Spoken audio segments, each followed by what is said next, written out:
법률에서 인정하는 이혼 사유 중 상대방 배우자의 부정행위는 폐지된 간통죄와 의미가 같다.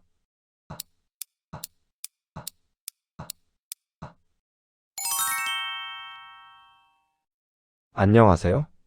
한두환 변호사입니다. 이혼 소송에서는 당사자들이 주장하는 다양한 이혼 사유로 모두 이혼 판결이 내려지는 것이 아니고 법률에서 규정하는 이혼 사유에 부합하는 사안이어야 이혼 판결이 내려지게 되는데요. 오늘은 법률에서 규정하는 이혼 사유에는 어떤 것들이 있는지 살펴보겠습니다.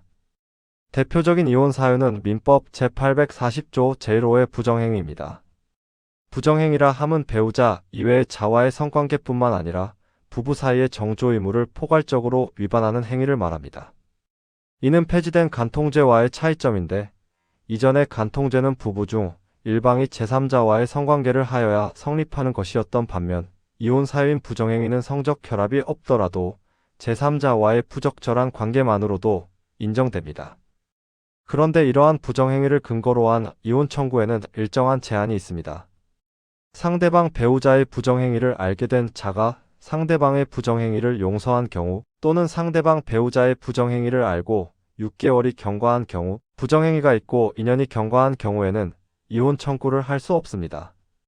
여기에서 부정행위가 있고 2년이 경과한 때란 부정행위가 종료된 이후 2년이 경과한 때를 말합니다. 그런데 실무적으로 이러한 부정행위 기간이 경과하였더라도 이혼을 청구하는 경우도 많습니다. 이런 경우는 부정행위를 이유로 한 이혼 청구라기보다는 과거의 부정행위로 인하여 혼인을 계속하기 어려운 민법 제840조 제6호의 혼인이 파탄 지경에 이르렀음을 이유로 한 이혼 청구라고 할 수 있습니다.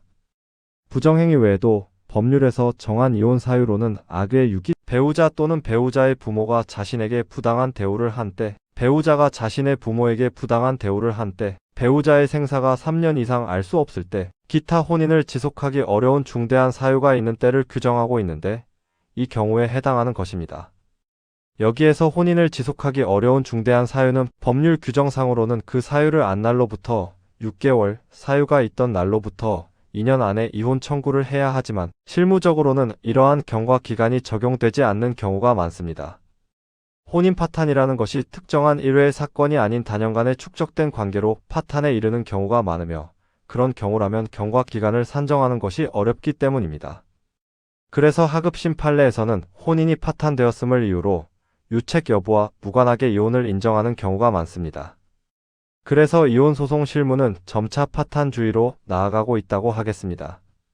이혼 판결의 기준에 대한 법이론으로 유책주의와 파탄주의가 있는데, 유책주의는 이혼을 부부 중 혼인 파탄의 유책자에게 책임을 묻는 것으로 보는 것이며, 파탄주의는 혼인 파탄의 사유와 무관하게 혼인이 파탄되었다는 사정만으로도 이혼 성립이 가능하다는 것입니다.